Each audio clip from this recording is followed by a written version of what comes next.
starting from number 71. And so we are here C. Number 84 is C, and then B, the number 85. Now I'm taking your questions. 70s, 80s, and 90s. I would like to start with the 74 instead, because 74 has some square involved. If you did it right, that's great. 5, I do 74 to begin with.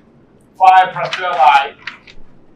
Now you do minus 2i minus 1, and then you do square. Apply square formula to complex numbers. Just keep in mind that I square always equals to -1. That replacement can be done mentally. So let's work it out the first step here. We have 5 plus 12i.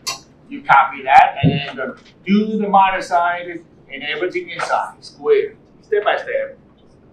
Square this out, you are going to get -4. And then when you do square this out, become 1. So automatically you do -3 right here. Do you follow me? I hope you can do it mentally without any error. Next step, you go to 2ab, which is going to be -4i. So that's it. After the first step, you got a very clean expression like that. And the next step is you want to aggregate all the real terms and the imaginary term. The real coming from 5 and also 3 positive now, so you got 8. This is the real part. And the imaginary part coming from 12 plus 4, so here's going to be 69. That is 8 plus 69. That is the answer for number 74. So I want you to be aware of the fact question like that is kind of a waste of your time if you do not use it out. I want you to see this back here. 2 plus 3i squared plus minus 2 times 2 plus 3i, and then multiply 2 plus 4i. Another is 2 plus 4i. Don't you see this is some pattern you learned before? This is called a squared minus 2ab and then plus b squared. Well, I'm telling you, if you can apply this formula, you're going to save big time. What's that? You want to do a minus b, and then you do a square later. You change the order. You get the difference first. What's the difference of the two expressions? You tell me. 2 plus 3i minus 2 plus 4i. The answer is -i. -i now squared. -i is the difference. So when you do the square, the answer is going to be -1. Do you see that now? You don't want to do this. You don't want to use this directly. Instead, it's too primitive. In order to make it refined, you have to use algebra and square difference, square formula. Apply the square formula, you're gonna find it out. The difference goes first, and then you do square later. It's going to be a lot cleaner. In the actual test, I'm guessing here, this is too huge to be a practical test. What could be a good test then? This would be a good test. 1 plus 2i, like that. They can ask you a question like that. SAT like to use simple numbers, easier numbers for you to show your manual skills. That will be like this. And this one will be a little bit too hard to be an actual test. Anyway, just my guess. 93, you want to find out a plus b. That is a perfect square. So I told you, question like that, you don't want to do a square first, and then 2ab later, and then b squared another one. Don't do this. Instead, you want to use a nice formula. This is called refined form. That's a plus b squared. Now you can do sum first now. Once you do the sum, you're going to see how easy it becomes. It becomes 3 plus 3i. So it becomes 3 plus 3i. Now you do square. It's a lot easier. What about the next step? Everyone, I want you to realize that 3 can be factored out also. It's a good practice for you to do that because it reduces your error. When you move 3 out, don't forget that 3 squared becomes 9. So you are dealing with a 9 times a simple expression like that. So next step is 1 squared plus I squared, which is 0, because remember that 1 plus I squared equal to 0. Now the only thing we have is 2ab equal to 2i. So now 2i times 9, the answer is 18i. The answer is 18i in here. I know I see. Yeah. Good. I got it. All right, everyone try this one. I to the 105 power. How can we reduce it? Who did it? Who gave the answer? 1, 2, 3, 4, 5, 6, 7. All right, everyone, let's verify the answer. You got to be aware. This is a total legitimate question. Do you understand? Have you seen the question before? You must have seen it. Now, any good way to do that? Just imagine that every 4 power, I become 1. So now let's study over again. What's I? I out of I squared, out of I cubed, out of I to the 4 power. In complex number, any complex number can be put into the 2-dimensional plane. You know, this is called x, this is called y. We call xy coordinate, right? But in the complex number plane, this is called 1. This x is called I. Just to give you an example, if I have a 2 plus 3i, how do you plot it in this plane? It's going to be 2 in the real, 3 in I. So this will look like the coordinate plane is 2, 3. So this is a very nice way to plot a complex number on the xy plane. So that is my point. Now, how do we study that?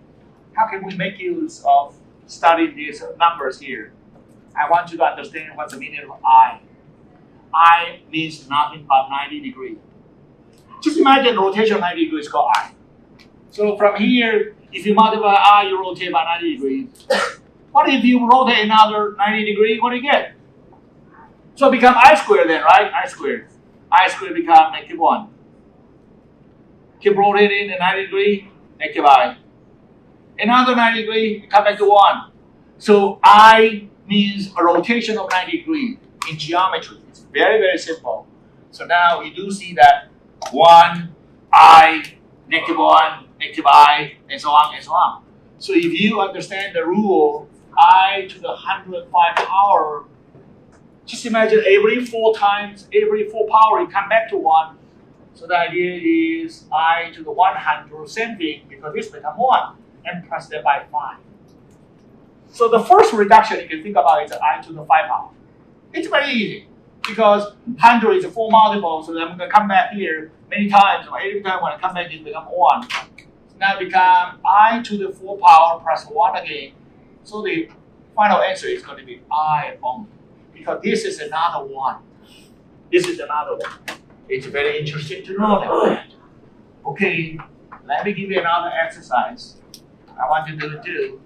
Out of I to the first power times I to the second power times I to the third, and then up to I to the 50 power. Turn your done to this one. Pardon? I to the 50th. Now you multiply. You multiply with it. Nime, how about you? Did you get it? You did it too? Okay. We have 5 students now. Let's work it out. You definitely think, hey, none. I mean, add them up. So I gotta get I to the 1 plus 2 plus all the way up to 50 power. You can do that. Definitely you can do that. And the answer for that actually is not too hard either. What do you get? You get 50 times another 51 and then divide by 2. You're going to get a sum of all the powers, right?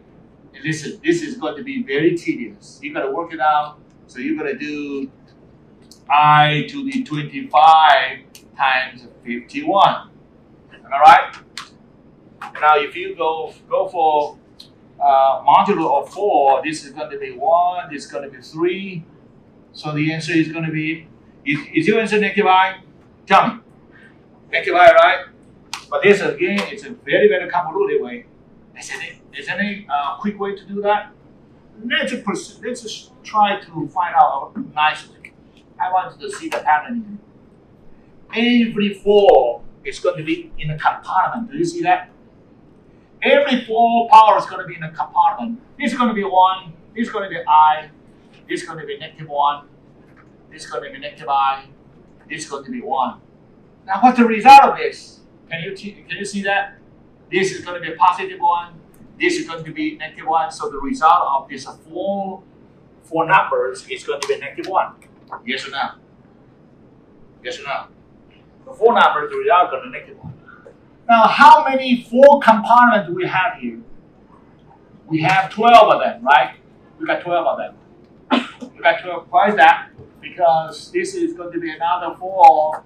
Another 4. We have 48 of them. Once you reach 12, now you have another I to the 49 and an I to the 50 power. That's going to be the answer.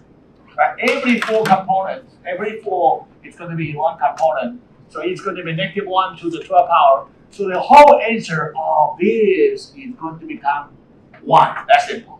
Because you're going to -1 to the 12 power. Now, so everything here is all gone now. It becomes 1 only. We don't care about that at all. The only thing we need to work on is these 2 remaining components. And this one, you can see that really quickly. This is nothing but I, because you divide it by 4, it's going to be I, equivalent to I. What about the other one? It's going to be -1. So now I times -1, the answer is definitely is -I. Yep, this question is definitely make your calculator break because you cannot do this.